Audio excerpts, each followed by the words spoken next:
आज हम शून्यक निकालना सीखते हैं। ये शून्यक एक घात बहुपदी का निकलता है, द्विघात बहुपदी का निकलता है और त्रिघात बहुपदी का निकलता है।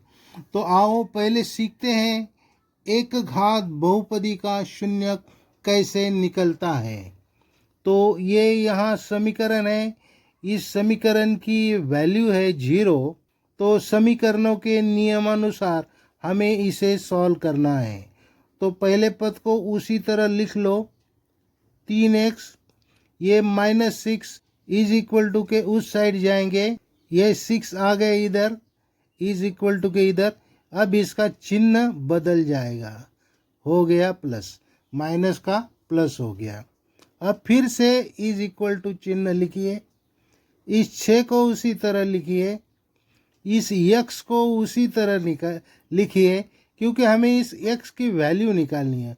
और 3 और x का यहाँ गुना है, तो ये 3 गुना है, तो यहाँ जाने के बाद ये भाग में चला जाएगा। और ये अब आ गया x इज इक्वल टू बेत्रिकम 6। तो ये हो गया हमारा शून्यक। ये एक पद ही है, इसका एक ही शून्यक निकलेगा। अब देखते हैं दूसरा गणित। दूसरा गणित देखो क्या है, द्विघात बहुपदी का शून्यक निकाले। द्विघात यानी जिसका घात 2 है, तो इसका हमें शून्यक निकालना है। तो इसके आगे भी हमें शून्य लेना है और यहाँ x की वैल्यू हमें निकालनी है। तो यहाँ पर हमें गुणनखंड का उपयोग करना पड़ेगा। किसका?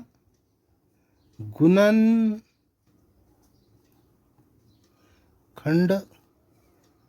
विधि। ये गुणनखंड विधि से हम इसको सॉल्व कर सकते हैं।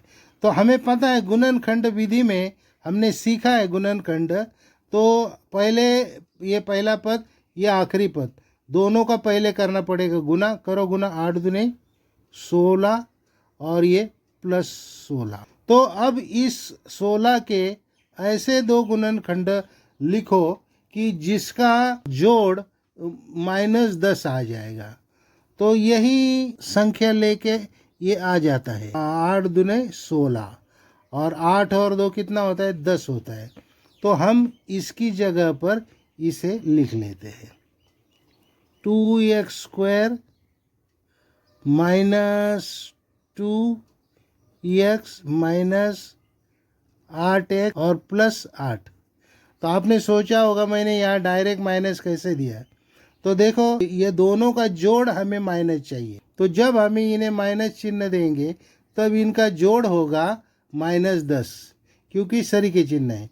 और यहाँ इनका गुना होगा +16, क्योंकि माइनस इंटू माइनस प्लस हो जाता है। तो दोनों तरह से ये हमारा गुणनखंड सही होना चाहिए, तभी हम यहाँ लिख सकते हैं। तो अब बनाओ जोड़ी, ये एक जोड़ी, ये दूसरी जोड़ी। अब निकालो कॉमन, यहाँ 2 है, यहाँ 2 है, लिख लो। यहाँ x वर्ग है, यहाँ x है, इसे लिख लो। फिर बचा क्या है? यहाँ x, ये माइनस, और यहाँ कुछ भी नहीं बचा, 1 बचा। तो इस तरह से ये लिख दिया। फिर ये माइनस यहाँ लिख दो। यहाँ 8 है, यहाँ 8 है, 8 निकल जाएंगे। यहाँ रहेगा x और 8 एकम 8, 1। 8 से इसको भागा करेंगे तो 1 आता है। तो अब यहाँ माइनस बाहर है, तो इस प्लस का माइनस हो जाएगा। तो अब देखो यहाँ पर 2 कंस सरी के आ गए, इन्हें एक बार लिख लो, x - 1 और दूसरे ब्रैकेट में 2x - 8। तो ये हो गए 2। तो हमें इसका अभी शून्यक निकालना है। तो इसे लिखने की पद्धति ऐसी होती है, x - 1 इज इक्वल टू 0 और 2x - 8 इज इक्वल टू 0। ये इस तरह से आएगा। हमें यहाँ is equal to 0, is equal to 0, is equal to 0, ये कंटिन्यू लिखना है। तो इस तरह से ये हो गया।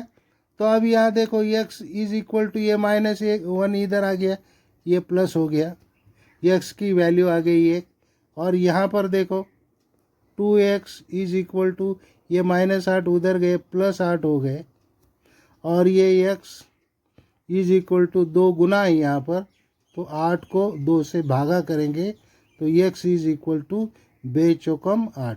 तो ये वैल्यू x की यहाँ आ गई और ये यहाँ आ गई। तो इस तरह से दूसरा गणित हमारा पूरा हो गया।